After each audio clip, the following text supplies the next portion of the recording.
You know, I mentioned earlier that the definition for what constitutes a mark is a very wide concept. And as such, you know, it's become possible to register different types of trademarks.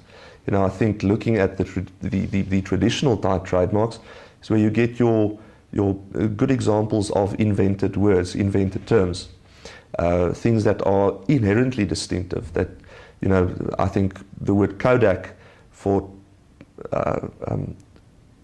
cameras and so on is a good example. There's absolutely no descriptiveness in that word that can in any way necessitate any of Kodak's competitors to say, okay, we are entitled to use something that is roughly the same or similar, because it is so distinctive.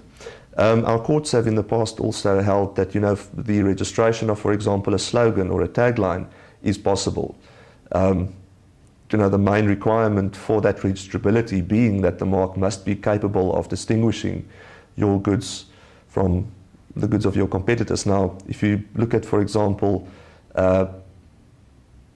one of the slogans on which our courts have ruled being, you know, KFC's slogan, finger licking good, our courts held that, you know, that is, although there may be some descriptiveness inherently in that, as long as that, you know, it is capable of distinguishing and perhaps have even acquired a secondary meaning in that the general public has become aware of that mark, you know, through the extensive use and exposure that it's enjoyed.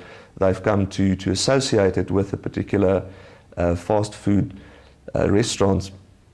There's nothing preventing anyone from registering slogans. You know, there's also certain musical jingles that have been registered. You know, if you play that musical jingle in a television ad or over the radio, it is possible, in as far as you can, you know, make some kind of a graphic representation of that musical jingle, even that is registrable with our trademarks office.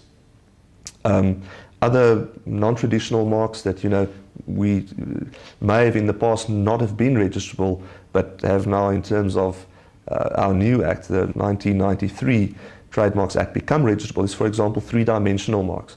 You know, it's for a long time in South Africa been possible to register the shape of containers for goods, but now it's become even possible to register goods itself, at least the shape and configuration of such goods, as a trademark. And I think a good example of that is, for example, you know, the shape of the big lighter. There's also been case law on that point where, you know, a market survey was conducted. BIC, in fact, registered the shape of its lighter as a trademark, and the court held that that was a valid registration in which BIC could enforce their rights and really prevent any other party from manufacturing a lighter with a shape that is confusingly similar to theirs.